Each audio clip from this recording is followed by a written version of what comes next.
নমস্কাৰ বন্ধু বান্ধৱীসকল পুনৰ এবাৰ সকলোকে স্বাগতম জনাইছোঁ আন এটি জব ইনফৰ্মেটিভ ভিডিঅ'লৈ। আজি আপোনালোকৰ বাবে লৈ আহিছোঁ আন এটি জব ইনফৰ্মেশ্যন।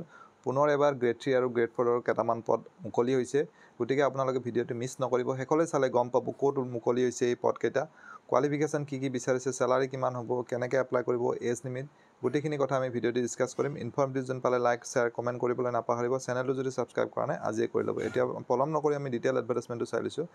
এইখন অফিচিয়েল এডভাৰটাইজমেণ্টখন আৰু এডভাৰটাইজমেণ্টটো নন টিচিং ষ্টাফৰ বাবে আহিছে আৰু গভমেণ্ট মডেল কলেজ ডেইথৰ, যিখন কাৰ্বি আংলঙত আছে।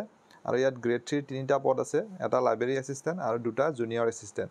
তেনেদৰে গ্ৰেড 4ৰ 5টা পদ আছে, য'ত গ্ৰেড 4 বুলি 3টা আছে আৰু চকীদাৰৰ 2টা পদ আছে। এডুকেশ্যন কোৱালিফিকেশ্যন গ্ৰেড 3ৰ বাবে গ্ৰেজুৱেট হ'ব লাগিব। যিকোনো ষ্ট্ৰীমৰ পৰা গ্ৰেজুৱেশ্যন কৰাসকলে এপ্লাই কৰিব পাৰিব, কিন্তু লগত মিনিমাম 3 মান্থছৰ কম্পিউটাৰৰ ডিপ্ল'মা বা চাৰ্টিফিকেট থাকিব লাগিব আৰু MS ৱৰ্ড আৰু এক্সেল জানিব লাগিব। তেনেদৰে গ্ৰেড 4ৰ যিটো কোৱালিফিকেশ্যন সেইটো মেট্ৰিক পাছ হ'ব লাগিব আৰু বয়সৰ সীমা মেক্সিমাম 40 ইয়াৰ্ছলৈকে এপ্লাই কৰিব পাৰিব। ৰিলেক্সেশ্যন থাকিব এজ পাৰ যিটো গভমেণ্ট নৰ্মছ হয়। এপ্লিকেশ্যন ফি 500 ৰুপিজ হ'ব গ্ৰেড 3ৰ বাবে আৰু 300 গ্ৰেড 4ৰ বাবে, আৰু 15 ডেজৰ ভিতৰত এপ্লাই কৰিব। এই এডভাৰটাইজমেণ্টখন যোৱাকালি ওলাইছিলে, গতিকে যোৱাকালিৰ পৰা 15 দিন আপোনালোকে কাউণ্ট কৰি ল'ব। আৰু আশা কৰিছোঁ এই ভিডিঅ'টিৰ জৰিয়তে আপোনালোকৰ মাজৰ এজন হ'লেও কেণ্ডিডেট উপকৃত হ'ব। পুনৰ এনেদৰে এটা নতুন ভিডিঅ'ত লগ পাম। ধন্যবাদ।